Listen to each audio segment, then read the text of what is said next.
அருட்பெரும் ஜோதி அருட்பெரும் ஜோதி தனிப்பெரும் கருணை அருட்பெரும் ஜோதி எல்லா உயிர்களும் இன்புற்று வாழ்க கொல்லா நெறியே குவலயமெல்லாம் ஓங்குக.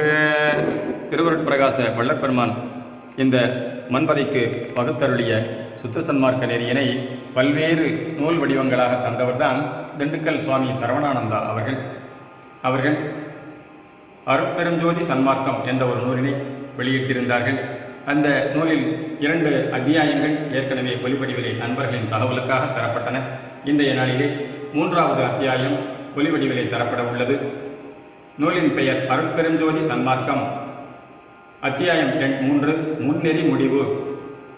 இன்று வரை பழமையான நெறிகளையே பின்பற்றி நடக்கின்ற உலகுக்கு எந்த அளவுக்கு நன்மை உண்டாகி இருக்கின்றது என்பதை சொல்லவும் வேண்டுமோ? அன்பும் அறிவுமே மனித வாழ்வில் சிறப்புற்றோங்க வழிவகை செய்யனவாம். இந்த அன்பறிவு உண்மையில் இணைபிரியா ஒன்றாக இருக்கின்றதை அனுபவத்தில் தான் காண முடியும். அன்பு விளங்காத அறிவு எவ்வளவுதான் விரிந்து விளங்கினாலும் திருவருளை அடையச் செய்யாது. அதுபோன்றே மெய்யறிவு விளங்காத இடத்து செயல்படுகின்ற அன்பு மிக குறுகியதாய், இச்சையையும் பாசத்தையும் வளர்ப்பதாய், உலக வாழ்வில் துன்பத்தையே அடையச் செய்வதாய் ஆகிவிடும். ஆகையால் அன்பு மெய்யறிவோடு கூடியதாய் இருத்தல் வேண்டும். மெய்யறிவும் மெய் அன்பும் சேர்ந்த ஒன்றே கடவுள் சொரூபம் என்றால் அது உண்மையே என்று வெற்று கற்பனை அல்ல. இவ்விரண்டும் இணைந்து செயல்படும் போது விளைகின்றதுதான் மெய் இன்பமாம். கடவுள் அன்பறிவோடு நிறை இன்பமும் கொண்ட பரிபூரணராக இருப்பது மெய்ஞானியர் அனுபவம். அக்கடவுள் எங்கும் என்றும் நிரம்பியே இருக்கின்றார். அவர் எக்காலத்தும் வளர்வதுமில்லை, தேய்வதுமில்லை. எனினும் அக்கடவுள் உண்மையை மனிதன் அறிந்து அடைந்து அன்பறிவின்ப நிறைநிலை பெறாதவரை அக்கடவுளை நம்பினாலும் நம்பாவிட்டாலும் பெரும் பயன் உண்டாகின்றதே இல்லையாம். பூரணமாய் நிரம்பியுள்ள கடவுளை அபக்குவ மனிதன் எங்கும் காண்கின்றான் இல்லை. மனிதனில் மெய்யறிவும் மெய்யன்பும் விளைந்து புறவாழ்வில் தயாநலம் விளையத்தான் அகத்தே மெய்யின்பம் பெருகி நிறைவுறுகின்றதாம். அப்போதுதான் அந்த கடவுள் சச்சிதானந்தமாய் எங்கும் இருந்து கொண்டுள்ள ரகசியம் வெளியாகின்றது. அதுவரை இறையியல் உண்மை விளக்கம் பொய் பாவனையாக தோற்றிக்கொண்டுதான் இருக்கின்றது எனலாம். அந்த பொய்யில் விரிந்த பலவாகிய நெறிகள் யாவும் மனிதனுக்கு உண்மையை காட்டிக் கொடுக்கும் ஆற்றல் அற்றனவாகவே இருக்கின்றனவாம். கடவுள் உண்மையை சுத்த சித்தத்தால் கண்டு கற்பனை செய்து தமிழ் மொழி வழி உலகுக்கு உய்ய நெறி வழங்கினவர்கள் நம் யோகையான சித்தர்கள் என்றால் மிகையாகாது. அவர்களின் யோகாதிசய சித்திகளை எல்லாம் சச்சித பரம்பொருளை நெற்றிக்கண்ணாக கண்டு வெளிப்படுத்தினார்கள். ஆனாலும் அவர்களுடைய இறைவழி அனுபவம் பலவாகிய உண்மைகளை காணச் செய்தும் அறிவறிய ஆற்றல்களை அடையச் செய்தும் முடிவில் மறைந்து போக வேண்டியிருந்ததுதான் பெரும் குறையாகும். ஆனால் குறையாக தோன்றவில்லை அவர்களுக்கு அக்காலத்தில். ஏனென்றால் கடவுள்தானே அப்பொழுது உள்ளொளியாய் மறைவில் இருந்து கொண்டு புறவுலகை செயல்படுத்தி வந்தார் என்பதை நன்கு அறிந்திருந்தார்கள் அப்பழைய மக்கள். அப்படிப்பட்ட அக உண்மை கண்டு கொண்ட அவர்களும் அகத்தில் கூடியென்று புறத்தே சத் சித் செயலை தெளிந்து கொண்டு குறிப்பிட்ட காலம் வரை உடல் வாழ்விலிருந்து பின்னர் உடலை துறந்து உள் மறைந்து விட்டனர். அப்படியாவதுதான் ஒருவன் அடைய வேண்டிய மேலான முடிவு என நிச்சயித்திருந்தனர். அதுவே குறைவற்ற நிறைநிலை எனவும் கொண்டிருந்தனர். இந்நிலையில் குறைவு என்னவென்றால், இது கடவுளின் ஒரு பக்க உண்மையாக இருப்பதும் இதிலிருந்து காரியப்பட்டிலங்கும் சித்விளக்க தேகாதி பிரபஞ்சம் எல்லாம் அக்கடவுளரின் மறுபக்க உண்மையாகவும் இருப்பதால் புறத்தை இழந்ததால் அனுபவ வாழ்வு இல்லாது போய்விடுகின்றது. இது பெரும் குறையாம். கடவுள் அகத்திலிருந்து கொண்டு புறத்தை தன் உண்மை செயல் விளங்க இயக்கிக் கொண்டிருக்கின்றார். ஆதலின் அவ்விருபக்க உண்மையும் கொண்டதே இறைவனின் முழு நிலையாகும். அகவடிவும் புறவடிவும் அருவசக்தியாகவும் உருவத் தோற்றமாயும் இருக்கின்றது உண்மையே. மேலும் அகநிலை நித்தியமாய் ஒருபடித்தாய் உள்ளது. புறநிலையோ சதா மாற்றம் அடைந்து கொண்டே இருப்பது. இப்படி நிலையற்ற புறவண்ணம் இறைமைக்கு மாறானது என்ற கருத்தும் அது அக உண்மையை காண துணைக்கருவியாய் ஆக்கி கொடுக்கப்பட்ட ஒன்றே என்றும் அவ்வகநிலை நின்று கண்டு அடைந்த பின் அத்துணை கருவியின் துணை வேண்டியதே இல்லை என்றும் எண்ணியிருந்ததால் தேக இழப்பு பெரும் குறையாக கொள்ளப்படவில்லை அந்நாளில். மேற்படி இருபக்க இறையியலின் உண்மை கண்டு அகம் மட்டும் அடையத்தக்கதாய் கொண்டு புறத்தை கை சோரவிட்டனர் முன்னோர் பலரும். இதனால்தான் பரம்பொருளை கடவுள் என்று குறித்தார்கள். யாவற்றிற்கும் உள்ளீடாய் யாவையும் கடந்து அதீதமாய் அகத்தில் இருப்பதுதான் அந்த மெய்ப்பொருள் என்றதாக குறிக்கப்பட்டதாம்.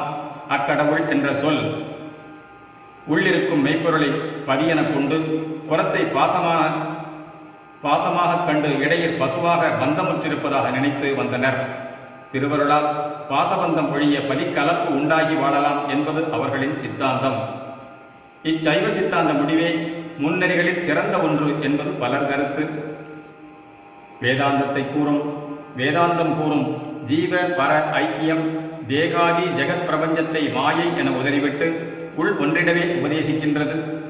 மேலும் பிரம்மம் ஏகமாய் இருந்து கொண்டு அனுபவத்தின் பொருட்டு ஜெக ஜீவ பரமாய் விரிந்து தோன்றுகின்றதாகவும் உண்மையை அறிந்து கொண்டபின் அவ்விரி நிலை தோற்றமெல்லாம் தத்தபடம், அதாவது எரிந்து போன துணி போல் தன்மை மாறி விளங்குவதாம்.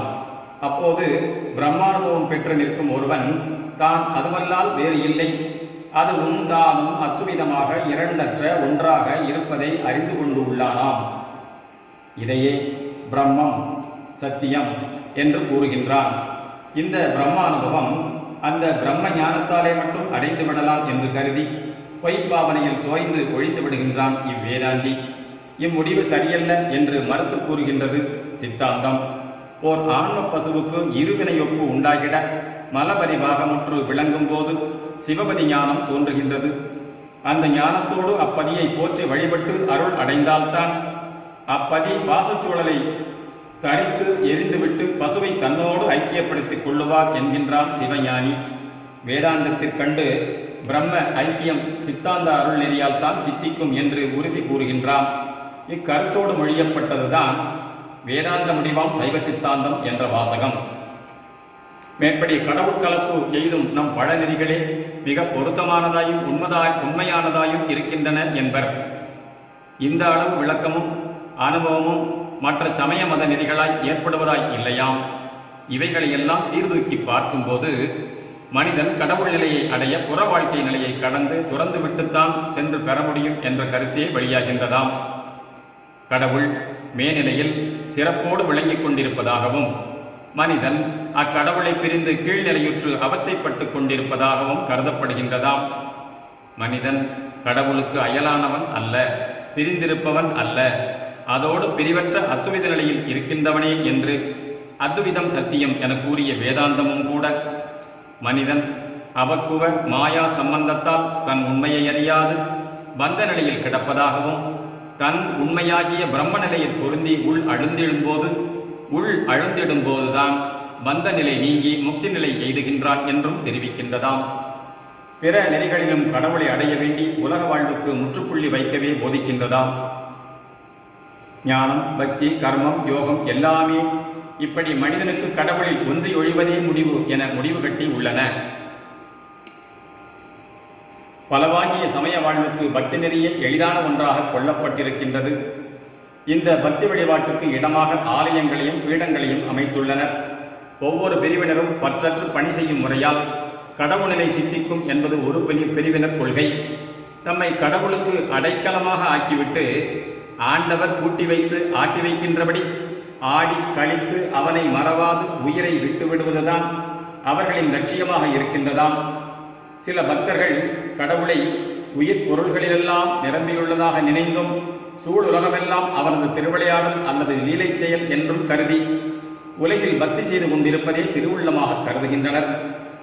பரம பக்தர்கள் இம்மாதிரி பக்தி செய்வதற்காக திருவடி தொண்டு புரிவதற்காகவே இவ்வுலகில் எவ்வளவு காலம் வேண்டுமானாலும் எத்தனை பிறவி வேண்டுமானாலும் ஏற்க இச்சைப்படுகின்றனர். உலக வாழ்வு முற்றும் அல்லலும் தொல்லையும் நிரம்பியதாகும். ஆகையால் இதில் உண்மை இன்பம் இல்லை என்று கருதுகின்றவர்கள் இந்த தொல்லை பிறவியை நீக்கிவிட்டு கடவுளடி சார்ந்து பிறவாமை எய்தி எல்லையிலா இன்பில் வாழலாம் என்று விளைகின்றனர். பிறவியில் விருப்பும் பிறவாமையில் விருப்பும் கொள்ளுகின்ற இவர்கள் கடவுளிடத்தில் பலகாலம் வேண்டி பற்றற்ற பரனின் திருவடிப்பற்றையே தீவிரமாக கொண்டிருந்து முடிவில் புற உலகை நீத்துச் சென்று பரநிலையில் பிரிவர கலந்து மறைந்து விடுகின்றனர். அத்திருவடிநிலை நித்தியமான ஒன்றாய் இருப்பதால் அம்மயமான ஒருவனும் உடல் நீத்தமையால் சுத்த ஆன்ம அணுமயமாகி பரத்தில் மறைந்து மேற்பிறவியிடாமல் கிடக்க நேர்கின்றதாம். ஓர் ஆன்மாவுக்கு பிறவா நிலை ஏற்படுவதுதான் முடிவா? அப்படி முடிவெனக் கொண்டனர் ஒரு சிலர். அவர்களே இறைவனடி சேர்ந்து பிறவி பெருங்கடலை கடைந்து விட்டவர்களாக கருதி கொள்ளப்பட்டனர். ஆன்மாவுக்கு தேகம் எப்படி வந்தது? உடலை வழங்கின ஆண்டவரின் திருவுள்ளம் என்ன? உடலை நீத்து ஒழித்துவிட்டு மேல் ஒரு தேகமும் எடுக்காமல் இருப்பதால் அந்த குறிப்பிட்ட ஆன்மாவுக்கு இறைநிலை ஏற்பட்டு விடுகின்றது என்று கொள்ளுவதால் அனாதிகாலமாக இருந்து வருகின்ற ஆன்மாவுக்கு உடற்பிறவி ஏற்படாமலே இருந்திருந்தால் போதுமே. ஏன் இந்த பிறவித்தலையை உண்டாக்கி தொல்லைப்படுத்தி பின்னர் அத்தலையை அறுத்து முன்போன்ற தோற்றமற்ற நிலையில் இருக்க செய்ய வேண்டும்? பிறவி தொடர் வந்து நீங்குவதால் தான் ஒரு ஆன்மாவுக்கு இறை அனுபவம் உண்டாகும் என்பர். அது உண்மையே. ஆனால் அந்த இறை அனுபவம் குறிப்பிட்ட ஆன்மாவுக்கு பக்குவ அறிவு விளங்கும் இந்த மனித பிறப்புறவில் வாழ்கின்றதால் தானே ஏற்பட்டிருக்கின்றது. இம்மனித தேக வாழ்வு ஏற்படாத போது இறை அனுபவத்திற்கு வழியில்லாமல் இருந்தது. இதுபோல் இத்தேக இழப்பால் ஆன்மாவுக்கு மேற்படி இறை அனுபவத்திற்கு இடமில்லாது போய்விடுகின்றது. உண்மையிலும் உண்மையே. இறை பரம்பொருளோ நித்தியமாய் இருந்து கொண்டு திருவருட் பெருஞ்செயலால் உலகுயிர் பொருள்களையெல்லாம் விளங்கச் செய்து வருகின்றார். மனிதன் பக்குவவசத்தால் தன்னை நித்திய ஆன்ம வடிவினனாக கண்டு தனக்கு ஆதாரமான நித்திய பரம்பொருளையும் உணர்ந்து கொண்டபின் அந்த இறையான அனுபவம் ஒழியாது விளங்க வேண்டுமானால், தடைபடா இறை அனுபவம் தழைத்தோங்க வேண்டுமானால், இப்பொழுது ஏற்றுள்ள இம்மனித பிறவி நிலையை எந்த விதத்திலும் இழந்துவிடக்கூடாது. அதாவது மனிதன் இறக்கக்கூடாது. அப்படியெனின் இந்த பிறவிதான் இன்பதுன்ப வினைப்பயனை ஏற்று கடக்க வேண்டியிருக்கின்றதே. மேலும் விதிவசத்தால் பிறவி வருவதை தடுக்க முடியாதே, இறப்பு எந்த விதத்திலும் தவிர்க்க முடியாதே என்றும், உலகப் பிறப்பு வினையை வளர்ப்பதே என்றும் தெரிகின்றதால், உலகப் பிறப்பு வினையை வளர்ப்பதே என்றும் தெரிகின்றதால் கடவுள் சிந்தனையோடு இறந்து மேற்கொண்டு பிறவாது இறைக்கலப்பில் இருந்து விடுவதே சிறந்தது என்று முடிவு செய்தனர் அம்முன்னோர்கள். அன்றியும் அக ஆன்ம நிலையை அழியாது இருப்பதும் புற தேகநிலை சதா மாற்றமும் அழிவும் அடையக்கூடியதாயிருத்தலின் முன்னதை பற்றி கொண்டு பின்னதை விட்டுவிடுவதே அறிவுக்கு பொருத்தமான செயலாகும் என்றும், அப்படி செய்யாது அழிவுறு அசுத்த அனித்திய உடம்பை அழியாதிருக்கச் செய்யும் பெருமுயற்சிகளெல்லாம் வீணே என்றும் முடிவு செய்து கொண்டவர்கள் ஆன்ம இயற்கையை குறிக்கோளாய் கொண்டு ஆன்மாவுக்கு சூழுடம்பு வராமல் சும்மா இருப்பதே சுகவாழ்வு எனக் கொண்டதில் வியப்பில்லை. இதுவே முன்னெறி யாவற்றினும் முடிந்த முடிவு என்று ஏற்படுகின்றது. அம்முடிவு நிலையே முத்தியாக, வீடு பேராக, மோட்ச பதவியாக, நிர்வாண நிலையாகவெல்லாம் போற்றி வருகின்றனர் பலவும். இந்த முடிவு சரியல்ல. அது கடவுளோடு கலந்து வாழ்கின்ற வாழ்வாகாது.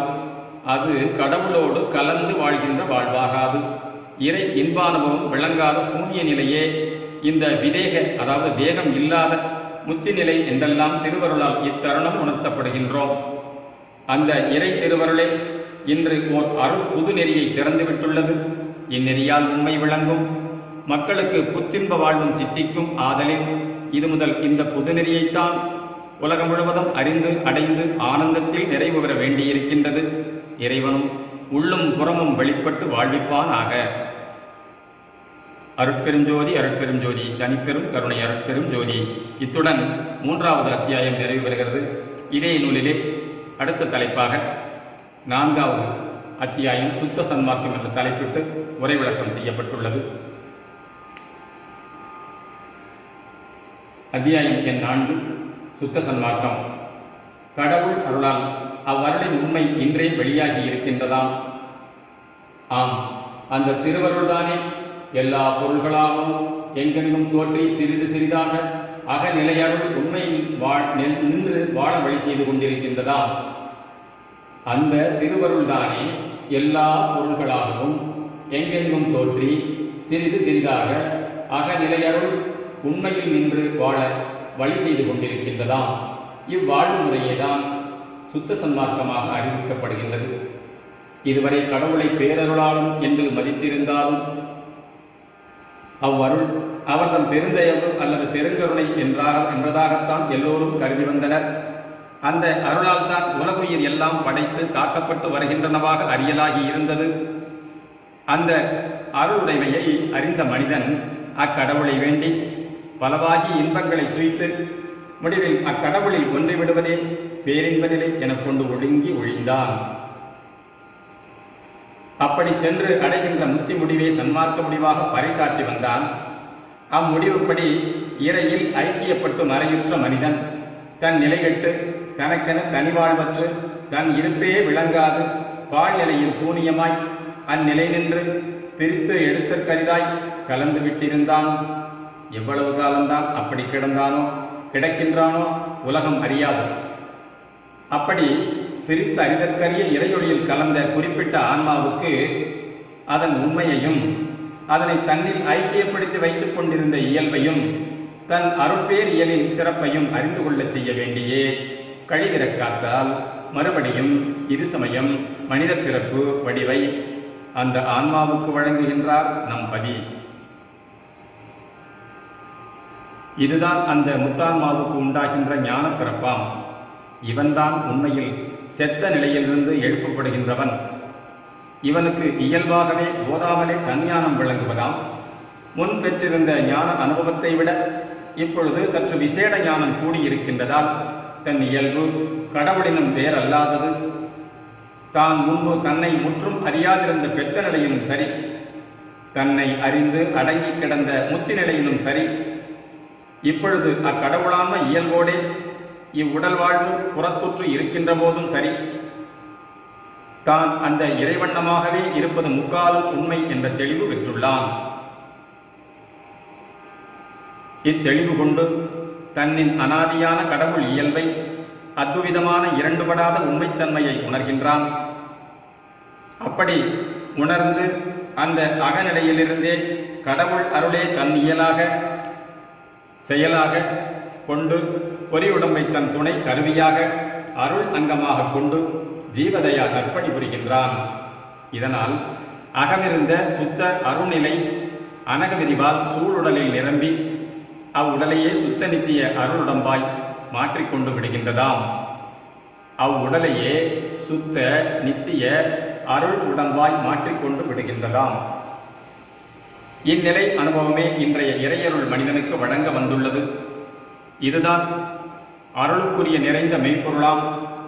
இவ்வுயர்பொருள் அருள் என்ற சொல்லுக்கு இதுவரை விளங்கினதில்லை. கடவுள் அருளுக்கு புதியதாய் கிடைக்கப் பெற்றுள்ள பொருளால், கடவுள் அருளுக்கு புதிதாய் கிடைக்கப் பெற்றுள்ள பொருளால் மனிதன் தன்னுண்மையை அக்கடவுளை பிரியாத இரண்டுபடாத ஒன்றாய் அறிகின்றான்.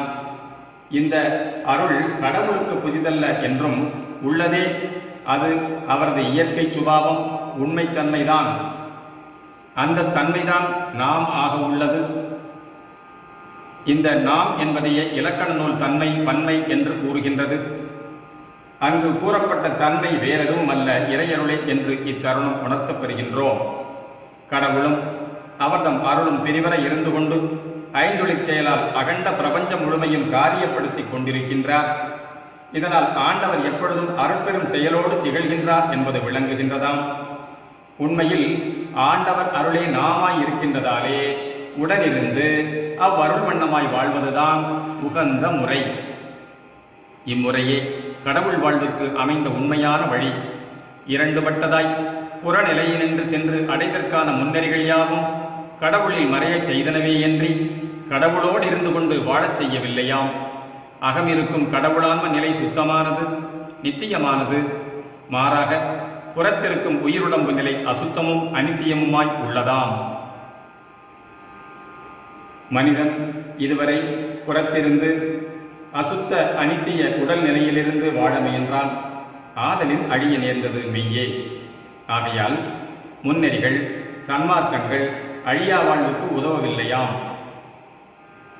இப்போது வாழ்வழிக்க வந்துள்ள சன்மார்க்கம் அகமுள்ள சுத்த நித்திய நிலையினின்று விரிகின்றதால் மனிதனை அருள் ஒளியுருவோடு வாழ்விக்க வல்லதாய் இருக்கின்றது. ஆகையால் இந்நெறிதான் சுத்த சன்மார்க்கம் என்று அறியலாகும். சுத்த சன்மார்க்கம் அழிவற்ற நம் கடவுளான்ம உண்மை நிலையினின்றே நேரடியாக செயல்படுவது. இங்கு நாம் நித்திய நிலையில் இருந்து கொண்டுள்ளோம். இதை தெரிந்து கொள்ளுகின்ற போது நாம் என்றும் இறைமயமாய் இருந்து கொண்டிருப்பதே அல்லாமல் வேறு எதுவாகவும் ஆகிவிடவில்லையாம். உண்மையில் நாம் நாமாயிருக்க சூழ்நிலை தோற்றம்தான் கல்லாய், புல்லாய், சங்காய், சிப்பியாய், ஈயாய், எறும்பாய், பாம்பாய், பறவையாய், பல மக்களாய் ஆகி அழிந்து போய் கொண்டிருக்கின்றன. புறநிலையில் இருந்து நோக்கும்போது ஆன்மாவுக்கு இவ்வளவும் பிறப்பும் அவத்தையுமாக தோற்றுகின்றன. ஆன்மாவாகிய ஒருவன் இப்பலவாகிய பிறப்படை சென்று சென்று அவத்தைப்பட்டு களைப்புற்று போதும் பிறவித் தொல்லை என கலக்க நிலையில் இருப்பதாக தோற்றுகின்றது. இந்நிலை நின்றே பிறவா முடிவு வேண்டுக் கொள்ளப்பட்டது இதுவரை. அது உண்மையை உள்ளவாறு அறியாது வேண்டப்பட்ட ஒன்று என இன்று அருள்நிலை நின்று கண்டுகொண்டதால் இனி இப்பொழுதுள்ள அசுத்த அனித்திய தேகத்தையே திருவருள் நிறைவால் சுத்த நித்திய தேகமாக ஆக்கிக்கொண்டு வாழ்வோமாக. இதனால் நமது வேண்டுகை இப்பொழுது இரவாமையே ஆகும். அருளாலே மரணமில்லா பெருவாழ்வு ஏற்க ஆணை செய்யப்படுகின்றோம். மரணமில்லா வாழ்வழிக்கும் மார்க்கம்தான் என்று சுத்த சன்மார்க்கமாக குறிக்கப்படுகின்றது. சுத்தம் என்றாலே அருள் வழியைத்தான் சுட்டும். அருள் வழிவண்ணமாக நம்மை நாம் கண்டு நிற்கும் அனுபவ நிலையில் நமக்கு பிறப்பும் இறப்பும் நினைப்பும் மறப்பும் பகலும் இரவும் இல்லை என்று அறிகின்றோம். இதுதான் அருள் சுத்த நிலையாகும். இதுவல்லாது அபக்குவ மனத்தினராய் இருந்து கொண்டு சகல கேவலமாகிய நினைப்பு மறப்பு அடைந்து கொண்டிருக்கின்றவர்களுக்கு அருட்சுத்த நிலை இன்னதென்றே புரிகின்றதில்லையாம். அடுத்த தலைப்பு அருளும் மலமும். சுத்த சன்மார்க்கன் அருட்சுத்த நிலையிலிருந்து தன்னை சூழ அருள் வழியையே காண்கின்றான். மேலும் எச்சூழ் ஒளியே எவ்வுருவும் எச்செயலும் ஆகி அருட்பக்குவம் உண்டாக ஆணை செய்யப்பட்டுள்ளதையும் உணர்கின்றான். இவன் அருட்ஜோதி கடவுளான்ம வடிவினனாய் அனாதிகாலமாகவே உள்ளவன்தான். அப்படி இருந்தாலும் இவனுக்கு தன் இறையியல் உண்மை அனுபவபூர்வமாக ஏற்பட்டு நித்தியானந்த வாழ்வில் விளங்குவதற்கு உற்ற செயலே கடவுளரின் அருட்பெரும் ஐந்தொழிற் செயலாகும். எங்கும் நிறை பரம்பொருளின் அருளியல் அணுதோறும் நீக்கமர இருந்து செயல்படுத்துகின்றதாம். ஒரு பக்குவ அணுவாகிய ஆன்மாவில் அருள் ஞான விளக்கம் ஏற்படுவதால் ஆன்மா தன் உண்மையை அறிந்து கொள்ளுகின்றது. அருள் ஏகதேசம் பெற்றிருந்து தன்னை உணர்ந்த மனித ஆன்மா திருவருளால் தனக்கு அனாதி இயற்கையாகவே ஆணவம் என்னும் மூலமலம் ஏற்பட்டிருந்தது என்றும் அத்திருவருளாலேயே அவ்வாணவம் நீங்கினால்தான் தனக்கு பதிக்கலப்பாம் இறையனுபவம் உண்டாகும் என்றும் அறிந்து கொண்டிருக்கின்றதாம். ஆகவே அருட்பக்குவம் ஏற்பட்டு ஆணவ மலம் நீங்கச் செய்யவே அவ்வான்மாவுக்கு மேலும் மாயாமலமும் கண்மமலமும் கூட்டி உலக வாழ்வில் செலுத்தப்பட்டுள்ளதாம். காலத்தே இருவினையொப்பு வந்து மாயா மல பரிபாகம் அடைந்து அருட்சக்தியின் திருவடி பதிந்தலாகிய சத்தினிவாதம் ஏற்படும் போது சிவஞான சிவயோக சிவபோக வாழ்வு கூடுவதாய் இருக்கின்றதாம். இதனால் ஆன்மாவுக்கு மலம் இன்பத்தை விளைவிக்க வந்தது என்று கருதுகின்றனர். சுத்த சன்மார்க்கத்தில் நம் கடவுளுண்மை அருட்பேரொழியாக அதுவே பொருட்சக்தி, கிரியாசக்தி, ஞானசக்தி, யோகசக்தி, அருட்சக்தியாக கூடி கடவுளான்மாக்களை சூழ்ந்து விளங்குகின்றதாக அறிகின்றோம். கடவுளும் ஆன்மாவும் இரு தனிப்பொருளாக இல்லை, ஒன்றேயாக இருப்பது உண்மை. அக்கடவுளின் அனாதி இயற்கை அருட்பெரும் இயல்பே. அவர்தம் ஐந்தக்தி தோற்றமாய் காரியப்பட்டு விளங்குதல் மனிதனில் மும்மலமாகவும் ஐம்மலமாகவும் சூழ்ந்து இலங்குவதாய் உணரப்படுகின்றது. ஆன்மாவுக்கு அனாதி இயற்கை ஆணவ மலம் என்பது உண்மையில் அருட்பேரொழியே அன்றி மற்றொன்றல்ல என்பது தெளிவு. கடவுளர் திருவருளே இயல்பாக ஒளி வீசி விளங்கலால் ஐந்தக்தி தோற்றமாக தேகாதி பிரபஞ்சம் விளங்குதல்தான் உண்மையாதலின் ஓர் ஆன்மாவுக்கு உடற்பிறவி முதலில் வந்தது கடவுள் அருட்காரிய பாடேயாம். இந்த அருள் கடவுளுக்கு அனாதி இயல்பாய் இருப்பதுதான் மனிதனில் ஆணவ மலமாக அனாதியாய் உள்ளது என கூறப்பட்டதாம்.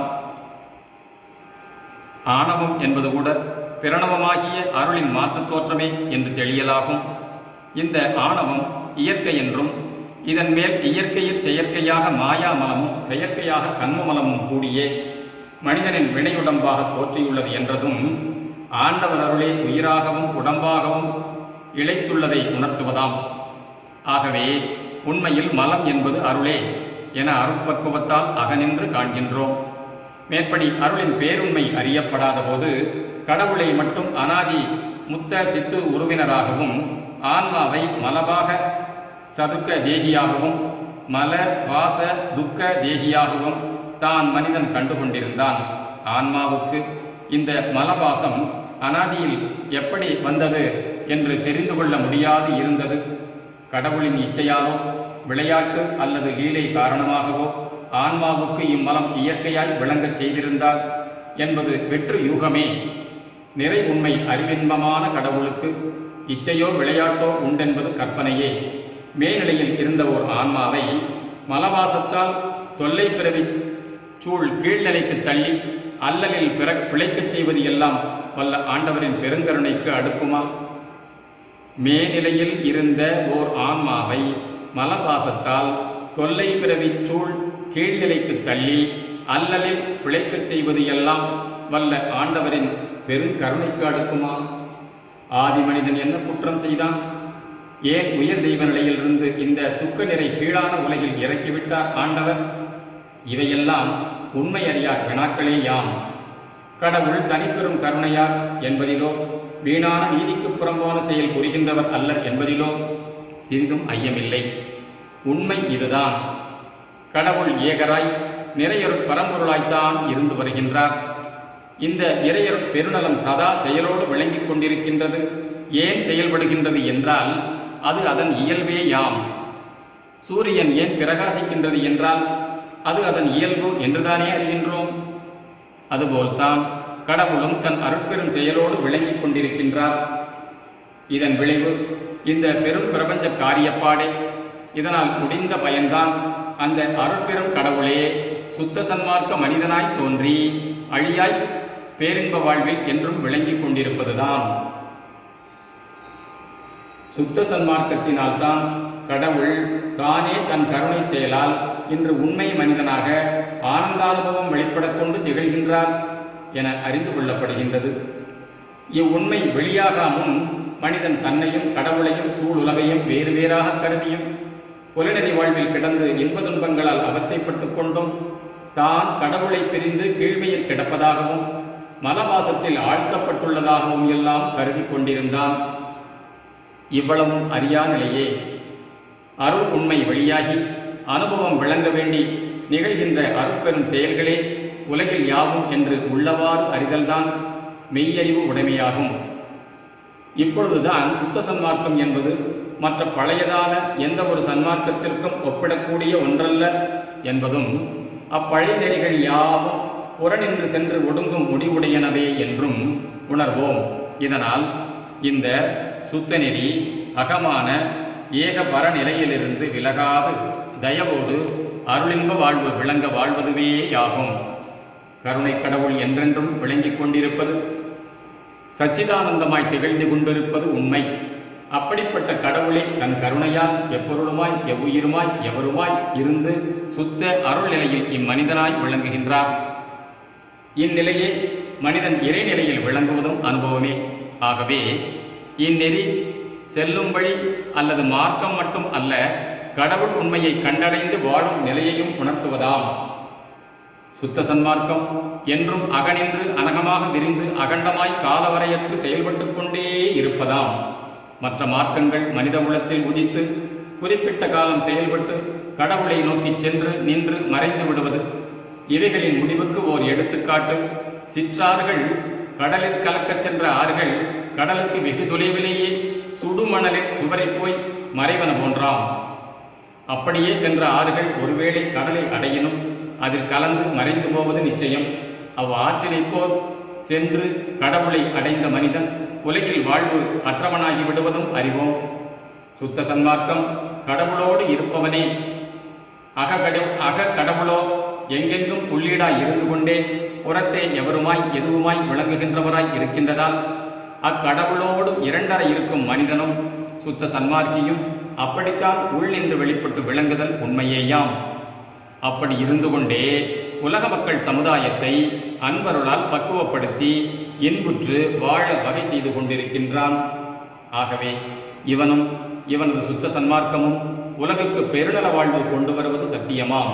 அருட்பெரும் ஜோதி, அருட்பெரும் ஜோதி, தனிப்பெரும் கருணை, அருட்பெரும் ஜோதி, தயவு. இத்துடன் இந்த 4வது அத்தியாயம் நிறைவு பெறுகின்றது.